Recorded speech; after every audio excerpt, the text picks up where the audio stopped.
Hey friends, welcome back. I'm here today with Lydia Rolley over in Sheffield, England. Lydia, in addition to having her own lived experience with chronic fatigue syndrome, or CFS, also has a ton of professional experience. She is a recently retired occupational therapist, a psychotherapist, family therapist. She's worked in a variety of physical and mental health settings over the years, including over 15 years as part of a specialist chronic fatigue management program. And she is also the author of the incredible newly released book called The Fatigue Book, Chronic Fatigue Syndrome and Long COVID Fatigue, Practical Tips for Recovery. So Lydia, thank you so much for doing this today. It's wonderful to have you here. Well, Raelan, it's fantastic to meet you, and it's such a privilege for me to be here, really, and to talk to you today. So thank you so much for inviting me, really.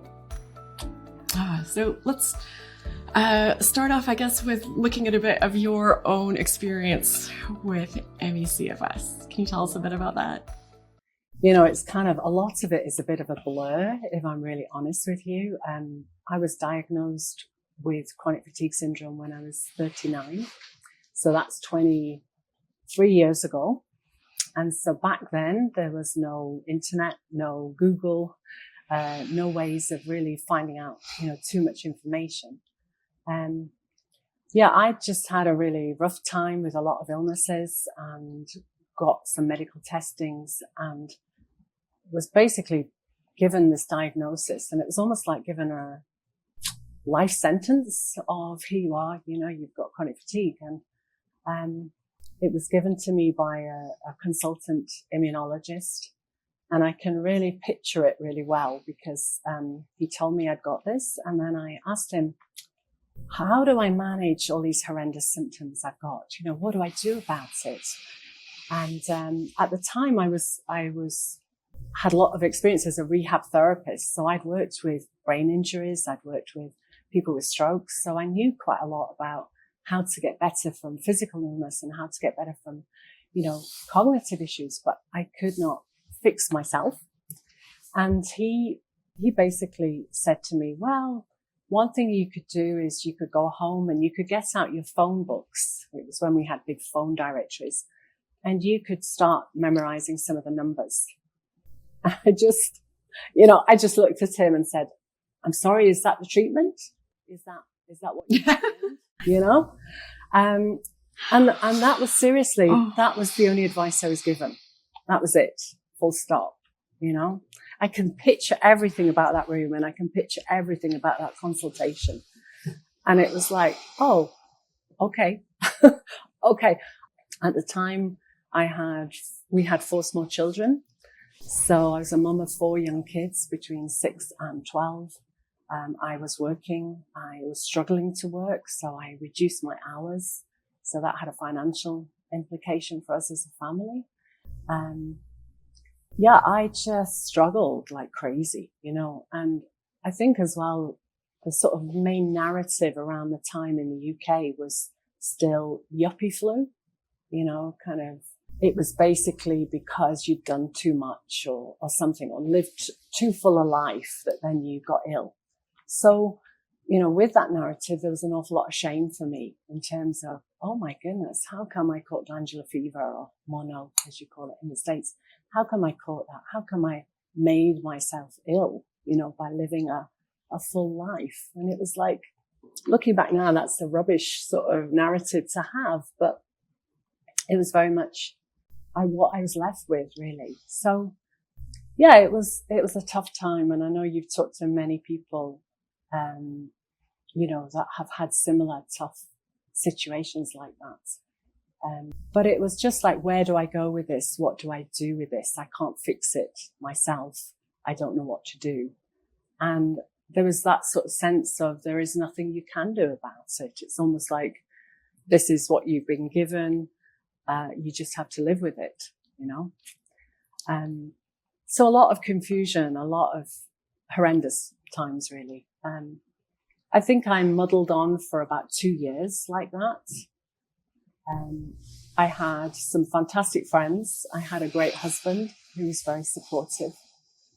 But he didn't know what to do. My friends didn't know what to do. I can remember one comment a friend made, and even though it was over 20 years ago, it still really sticks. A very good friend. But I remember her saying to me once, how are you, Lydia, other than the fatigue? You know? And that kind of phrase, how are you other than the fatigue? For me, my present reality at that time was there was no other than the fatigue. You know, the fatigue was constant and it affected every area of my life. So I remember kind of making this agreement with myself that, okay, my friends aren't interested in the fatigue, so I'll try and stop talking about the fatigue, you know, which again sort of played into feeling ashamed or feeling that's not something that I can share with too many people. So it was a very lonely journey, you know, a very confusing journey and a very kind of, what the heck? You know, how do I live? How do I care for my kids? How do I live a life, you know? Many times we would get ready to go out or something and I would get dressed up and put makeup on and then just want to stay at home and go to bed, you know, cancel out on whatever arrangement. And Mick, my husband, who's, you know, my best friend, he would kind of say, okay, nice house, but no one at home. And we'd have that phrase of just, I was all painted up, ready to go, but there was nothing in here, you know. It was like, I can't function. I don't want to really talk because I'll say a load of rubbish, etc. So yeah, so it was a crazy season. And I think for me, you know, recovery came gradually because I didn't really have access to any help. I think after about 2 years of really booming and busting and crashing and, you know, trying to survive really, I ended up going for some counseling. And I look back on that and it was basically a charity that offered counseling for free or for a voluntary donation, you know, so I accessed it. It wasn't anything to do with chronic fatigue, but it just helped me have time to really acknowledge my feelings and to give myself some priority in it all. I think, you know, it was really acknowledging the shame I felt, that I didn't need to carry that shame. It wasn't my fault I had chronic fatigue, and I didn't need to carry that ridiculous burden of trying to please everyone when I was feeling so rubbish, you know. Yeah, it just helped me talk through so much stuff that really helped me just name those feelings, get them out there and recognize actually this is tough. And that actually it helped me be more vulnerable with people. That this is where I'm at, you know, and vulnerability is an amazing thing, isn't it? It just can free you up sometimes and it kind of helps you recognize who cares for you and who doesn't really in that process. I was thinking even my children, my grown-up children, know some of my journey, but not necessarily all, because even as a mum, my kids were so young and I would try and protect them from mum being ill, you know, so it was very much that kind of way of trying to protect people, not burden people with my needs, really. I don't have that issue anymore, you know, I don't have that issue anymore, but at the time I didn't want my children to feel responsibility they didn't need to carry, if that makes sense. So, yeah. So how did your journey of recovery go? How did you start to find things to help you, or what didn't help? What did that look like? So we know the phone book didn't help. The phone book certainly didn't help. Okay. Shocking. Shocking. Yes, I know. It didn't work. Don't recommend that one. For sure. I think I quickly learned that pushing through, you know, didn't work, because that's my attitude is, come on, you can grin and bear it and you can push through and so on. You know, we all know that just causes a crash and ends up, you know, feeling worse afterwards. So that took a while to just notice what was happening in my body and how my body was reacting. Certainly, like I mentioned, counseling was great, just to understand the feelings and understand what was going on and loads I was carrying that I didn't need to carry. Somebody did lend me a book, and I wasn't a great reader at the time because it was just another thing to do when, you know, you were trying to survive. And it was somebody's ME story. I have no idea what the title of that book is, to be honest. I have no idea who the person is, I'm ashamed to say, but this person did talk about managing their activities and trying to get balance in their life. And I remember just thinking, I can do that. I can do that. I can figure that out. So I kind of got the concept of pacing. I kind of understood it from what she said. And so I just started to think, okay, how can I do this in my life? What would that look like? And I remember buying myself a little, kind of like a little buzzer. It was like a little timer that I put on. I didn't have a mobile phone at the time. So, like I put on my waistband this little buzzer and I set it for like 10 minutes. So I remember every 10 minutes, this thing would just buzz and it'd be like, okay, you need to stop what you're doing and just go and sit down, or you need to stop what you're doing and go and do some breathing, or you need to stop what you're doing and have a cup of tea or something, you know. So it was kind of like just introducing those pauses for me. And at first I thought, this won't work. But actually with time, I really noticed if I chunk my activities into small steps and I do a little and have a break and do a little and have a break, I don't have that big crash afterwards, you know. So I was starting to have a bit of an experience that pacing actually, you know, is useful and does work. And I think the bigger thing for me, sort of from the whole thing, was just having some hope that actually I could do something to influence the fatigue. You know, so much of the fatigue had just sort of ruled the last 2-3 years for me, and had almost like the fatigue was calling all the shots. And I think just realizing in small ways that actually when I make a small decision to take a break or be kind to myself or look after myself, that is actually putting the fatigue in the place. You know, that is me having an influence on it. And just those tiny steps gave me hope that actually, okay, you know, it was empowering, I suppose, to kind of think, yeah, actually you can do something about it. And to kind of show my kids and show my husband, okay, this is having an effect and this is important for me. So therefore I need to prioritize that. Or I need to prioritize not trying to nap so much in the day and get into a healthy sleep routine.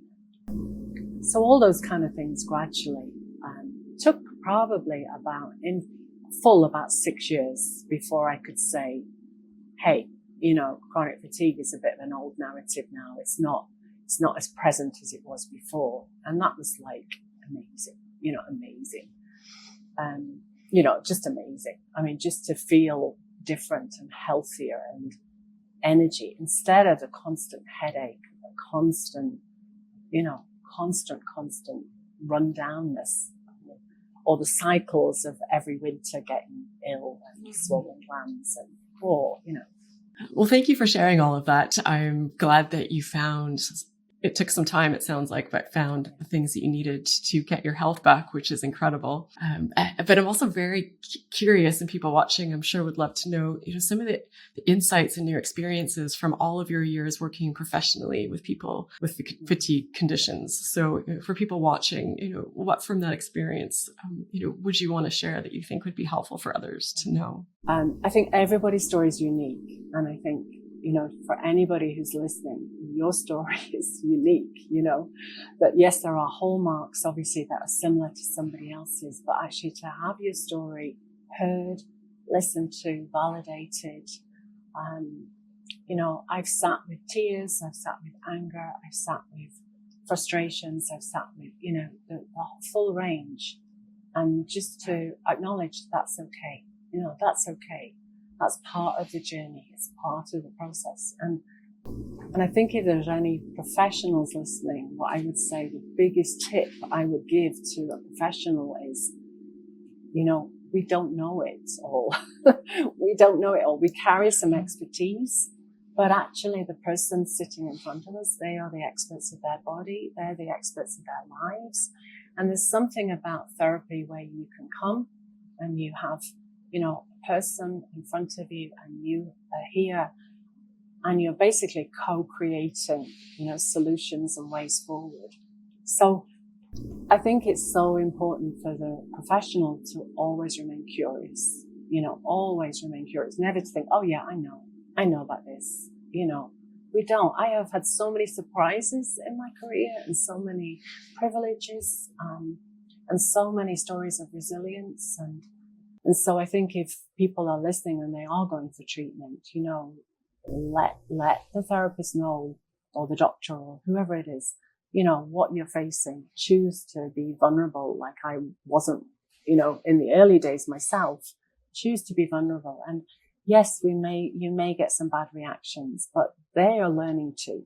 You know, the professionals don't know everything. They're learning, and they need to be in that position of being a learner and learning from you guys. You know, it's really important. So I think the other thing that I would always kind of encourage is that family members are involved as much as possible. So, you know, what used to always fascinate me was that, you know, somebody would come for treatment, but then they had to go home. And in their home, they maybe had a partner, or they had parents, or they had, you know, siblings or whatever. And they were all dealing with the fatigue as well. You know, the fatigue, as we know, visits our home. It's like that unwanted guest that we don't want. And I mentioned that in the book, that fatigue is like this unwanted guest that comes and unpacks its bags, and it affects everybody.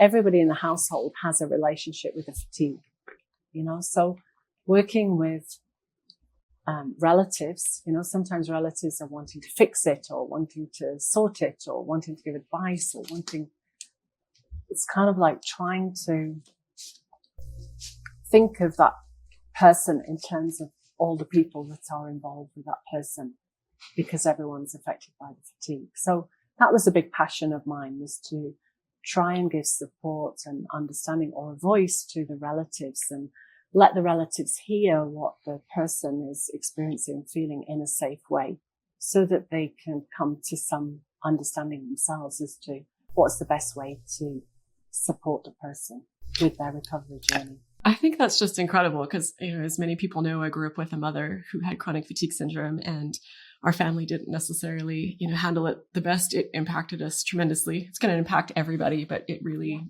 you know, devastated us. And, you know, in all those years, this started when I was 5 years old. I don't remember anyone. I mean, my dad and I really struggled. Of course, my mother had it the hardest. But I didn't even feel like I had a right to struggle, because it was just like, I don't have a right to complain. Look what she's going through. If just one person over those years would have just checked in with us, or provided us with a resource or something. Oh my goodness. I think I would have just hugged them and cried uncontrollably. Like not a single eye went our direction, you know, in 25 years of this. Cry, Raelan, you know, to be honest, because I've heard that countless times, you know, that actually, and it's the people around who are seeing it and trying to help out and so on. So, you know, what you've just described, it's like that is repeated in all these homes across the world right now, you know, and you just think, oh, my heart breaks for that, really, you know, because it doesn't take a lot for professionals to kind of include other people in sessions, or to, you know, provide some information that is supportive for them. It doesn't take a lot, but it does take that mindset of thinking this fatigue is affecting more than the person, the patient or the client. It's actually affecting a whole network. Which then cycles back to the impacted person, to the person who is living with the chronic health condition. Because I hear from so many people how the guilt they have about how it's impacting their family, and they don't know what to do. So then they're also carrying that. Yes. So I'm thinking, you know, for someone who's watching right now and they're thinking, yes, you know, I do realize that I do have family members and friends who this is impacting, but I don't know what to do with that. So what would you recommend for people to sort of bring their circle into the whole recovery process and have support for them as well? So I think sometimes it's actually, you know, if say you have a partner, you know, asking if your partner can join you in the appointments, in the sessions. Some professionals don't feel that comfortable with it, but actually to say it would really help our understanding of this, you know.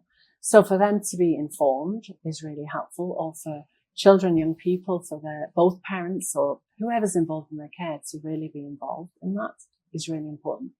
I think, you know, what I learned from doing family sessions especially was, that actually just ways of communicating at home, you know, to be able to sit around the table and talk about it as opposed to, let's not go there, because almost like it's the elephant in the room sometimes in families, because it's so obviously there, but it's not something that we kind of check in about often.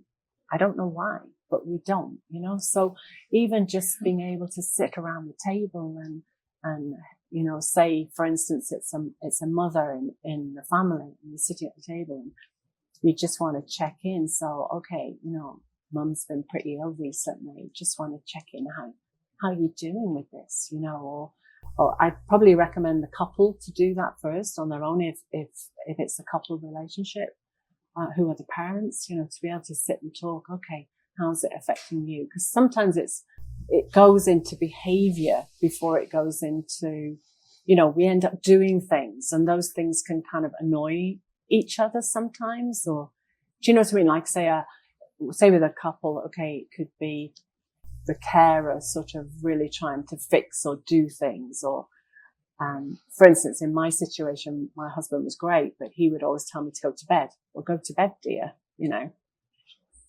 I didn't want to go to bed. I wanted to live life, but that was his way of dealing with it.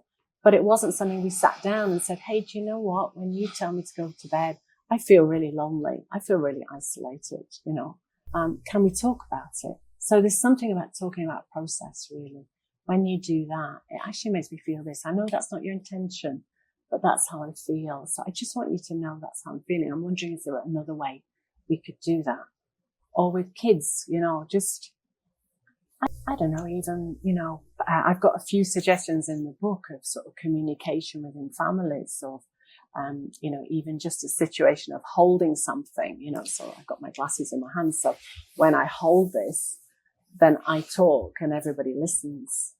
And then when I finish, I pass that on and another person talks. So it could be in a family.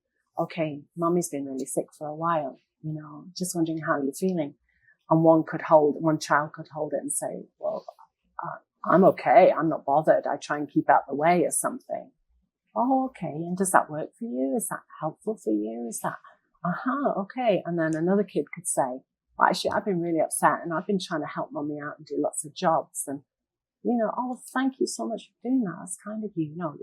Maybe I can do those jobs for you instead. Or, that's just a kind of example, but there are ways to acknowledge and just talk about it. Yeah. And what I'm taking away from all of this is a massive piece of it is just the communication. And I think I used to think I was a really good communicator and I didn't realize how few skills I had for communication. And when I was working on my recovery with my now husband, we would find ourselves arguing or struggling with different things. And I just realized, I'm like, we're not good at this. Whatever tools we need, we don't have. So I actually just bought an audiobook. It was called Communication Miracles for Couples. And we would, at dinner, listen to 20 minutes together at a time. Yeah. And it was amazing. We learned so many things and it transformed. It was a 180 for us. Once just some really basic, simple, even like the sentence you said, when you do this, I feel this. I didn't even have that framework, so it doesn't, I think, and that's amazing that your book dives into this, because I think this is a really untapped area or something that we need to address a lot more, because these communication skills are game changers for so many things. They are. They really are. Yeah, definitely. So talking about your book, what prompted you to write it, and what sort of support or what people can expect to find in it? Sure. So basically I had retired from work in August 2020. So that was in the start of the pandemic, really. It was certainly, in Britain here, we had lockdowns and all sorts of things. So I turned 60 and I had loads of plans, to celebrate and to go on family holidays and do all sorts of things. We had friends from the States actually coming to visit, and that got cancelled. So all these plans got cancelled. And it's like, oh, okay, what do I do with my retirement? Then one of my sisters got long COVID, pretty bad. And we would be talking on the phone an awful lot. And then a good friend got long COVID too. not knowing that it was long COVID at the time, but just these horrendous symptoms post-COVID. And so I found myself just giving bits of pacing advice, fatigue management, activity management advice. And then I thought, I wonder if I should write a book. I wonder if I should write. English was my worst subject at school. I've never been good at spelling and I've never been good at grammar, so it's like, wow.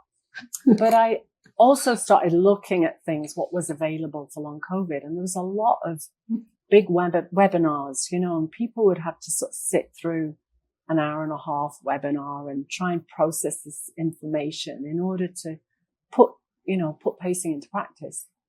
And I just thought, I can do this. And I have one of my daughters is a great illustrator. So it's like, okay, I want something visual with lots of pictures. I want something very bite-sized that you could just pick up and put down. So somebody with cognitive difficulties could, get something, could process it, just a little tip. And so that was the sort of vision. I had an amazing friend who looked at it through a clinical perspective and, bounced off ideas and just to check I was making sense. And it was a great way to process loads of sessions that I've had with people.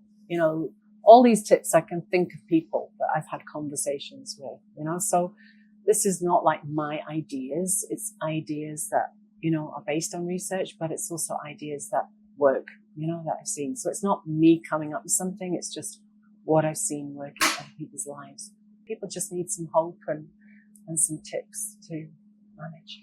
Yeah, I hope it's useful. And it's solid hope, because we also know that lots of people are recovering. It's just all over the place. But, it's not always the same thing for everybody. And I love that you acknowledge that we're still learning, but there's so much out there that works for people. So everything we can do to get that information out, because for the millions of people who are out there that feel stuck in this cycle of suffering, I don't think it needs to be that way. So I really hope, if you're watching right now and you're facing this, good for you for watching these kinds of videos and just being open-minded and seeking out new information, because I do believe your answers are out there. It might take some time, but I do believe that, that you can get there. Well, thank you so much for doing this today, Lydia. I really, truly appreciate it. It's been amazing talking to you. I feel honored and privileged to be able to help share a bit of your journey and help in what way I can to get your book into the hands of more people. So thank you for today. Thank you. Well, thank you for having me. And thank you so much, Raelan. I love watching your show and I love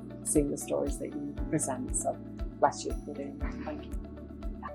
And for those of you watching, I'd love to hear your comments. Let us know in the video comments your experience, what's worked for you. Let's just keep sharing our gains, our progress, and keep helping one another out. And yes, I thank you again, Lydia. I think those of you watching, whatever you're facing, keep going. I truly believe you have totally got this. I send hugs to you. I hope you enjoyed this video. I hope you got something out of it, and I hope to see you in the next one.